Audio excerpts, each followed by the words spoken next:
날로 늘어나는 사기 피해. 이젠 더 이상 남의 이야기가 아닙니다. 교묘하게 진화하는 수법에 맞서 어떻게 해야 우리 일상을 현명하게 지킬 수 있을까요? 오늘 그 해답을 알아보시죠. 계좌가 범죄에 이용됐다며 피해자를 협박해 수천만 원을 뜯어낸 보이스피싱 범죄가 발생했습니다. 해마다 피해 규모가 커지는 보이스피싱. 나날이 진화하는 수법으로 그 피해가 확산되는 상황. 최근에는 가해자의 조종으로 스스로 고립되는 이른바 셀프 감금 사례까지 등장했습니다. 근래 들어서는 검찰이나 금감 없는 주요 기관의 종사자들을 사칭한 뒤에 피해자들의 심리를 지배하는 이른바 셀프 감금형 보이스피싱이 눈에 띄게 증가하고 있다고 보시면 될 것 같습니다. 이러한 범행의 경우에는 피해자가 다른 사람과 연락을 하지 못하도록 피해자를 속박기관에 알아서 수물하는 등 굉장히 치밀한 범죄 수법을 가지고 있다고 보시면 될 것 같습니다. 사회적 재난이 된 보이스피싱. 그 피해액도 기하급수적으로 늘어나 올해는 약 8천억 원으로 사상 최대치를 기록했는데요. 정보 취약층 위주로 발생했던 보이스피싱. 하지만 이젠 디지털 기술이 동원되며 누구나 잠정적인 피해자가 될 수 있습니다. 총 피해액이 한 6,600만 원 정확히 되고요. 총 5천만 원의 금액을 피해를 받게 된 피해금 총 7,700. 검찰이랑 검사 사칭으로 전화가 와서 엄청 큰 금액의 피해가 발생했는데 거기에 대포 통장 명의가 나였다. 속았던 이유는 일단 첫 번째는 증거들 때문에 자료가 다 있었어요. 서류도 다 있었고 매 주장 하나하나마다 모든 서류가 다 준비돼 있어서 진짜 그 112, 1301, 1332 이렇게 대표 전화, 그 민원 전화번호로 와요. 010인가 이러면은 조금 의심이 될 수 있는데 1301, 1332는 솔직히 웬만해서는 다들 전화 걸기가 힘드신 전화번호죠. 치밀하게 위조된 서류와 절차, 감쪽같이 흉내낸 법원 포털에 속을 수밖에 없었다고요.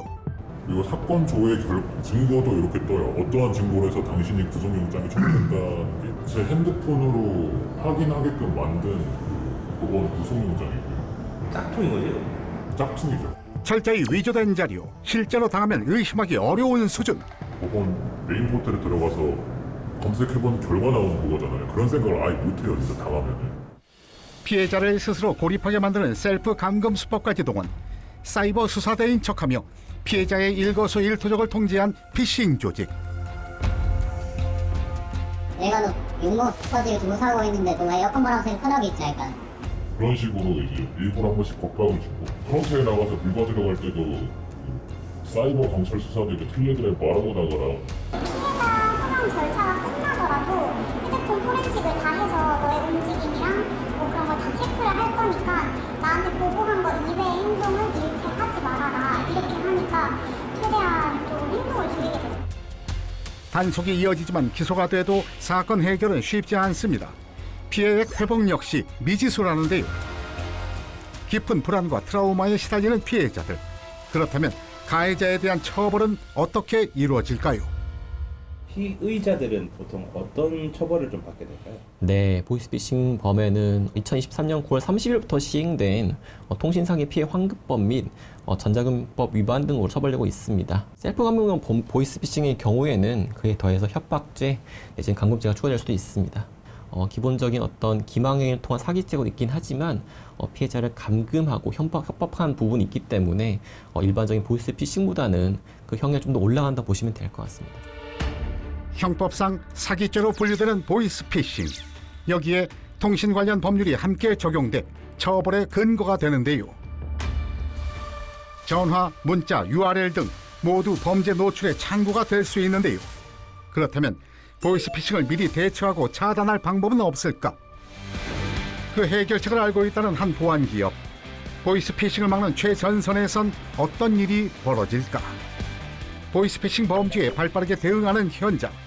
눈에 보이지 않는 전쟁터에선 지금도 방어 작업이 이어집니다. 아, 이거 지금 사칭 사이트 잡은 거지? 네, 맞습니다. 진짜 리얼하다. 이런 거는 아무나 구분 못하겠다. 안녕하세요. 예, 안녕하세요. 보안의 최전선에서 피싱 차단을 책임지는 박상민 지사장. 여기 보이스피싱을 막을 수 있다고 해서 찾아왔는데요. 예, 맞습니다. 잘 찾아오셨습니다. 저희가 실시간으로 피싱을 차단하는 솔루션을 가지고 있습니다. 눈코 뜰 새 없이 열일하는 개발자들. 그런데 지금 하고 있는 것이 어떻게 보이스피싱을 막아준다는 건가요? 저희 솔루션을 통해서 고객은 링크를 받는 즉시 막아주고 또 이거를 클릭해도 막아주는 그런 역할을 저희가 하고 있습니다. 링크를 클릭하는 순간 개인정보를 탈취하는 보이스피싱. 지금 어떤 작업을 하고 계실까요? 지금 현재 휴대폰에서 사용자들이 링크나 문자를 받았을 때 실시간으로 이제 관제 모니터링을 하고 있습니다. 빨간색으로 뜨면 약속 코드라고 이제 생각을 하고 있습니다. 점점 진짜와 구분하기 힘들어진 사칭 사이트들. 이런 사이트에는 어떤 유형이 있나요? 최근에 들어온 이제 공공기관이라든지 예를 들어 이제 환경부 사칭이 있는데 그 환경부 사이트랑 완전 교묘하게 그런 사이트가 있었습니다. 현재 그럼 일일이 지금 URL 오는 구조로 클릭을 해가지고 검수 작업을 하고 있습니다. 그러면 이 회사 컴퓨터도 위험한 거 아니에요? 가상환경에서 지금 들어가고 있어가지고 절대 위험하지 않습니다. 그렇다면 악성 앱이라는 것을 어떻게 탐지할 수 있는 걸까요? 해당 사이트에는 이제 사이트를 구성하기 위한 소스 코드들이 이제 작성이 되어 있습니다. 해당 소스 코드를 분석을 하면은 수집할 수 있는 정보를 감성 분석을 통해 수집하고 이 정보들을 이제 종합해가지고 이제 최종 판단을 내리고 있습니다. 정상과 다른 흔적이 발견되면 위험 신호로 분류. 실제로 접속해 보면 실제 검찰청 사이트와는 주소가 다른 것도 확인할 수 있고 몇몇 페이지들이 이제 동작하지 않는 것을 확인을 할 수가 있습니다. 그런 사이트 경우는 클릭하면 이제 APK 파일 다운로드를 유도해가지고 핸드폰에 악성 앱 설치하고 정보 탈취하는 걸 목적으로 하고 있기도 하고요. 그렇다면 왜 이들은 이토록 보이스피싱에 집중하는 걸까요? 보안이라는 게 뭐 보이스피싱 얘기가 나오면 부정적으로 반응하세요. 이거를 막아주는 거라고 해도 난 몰라.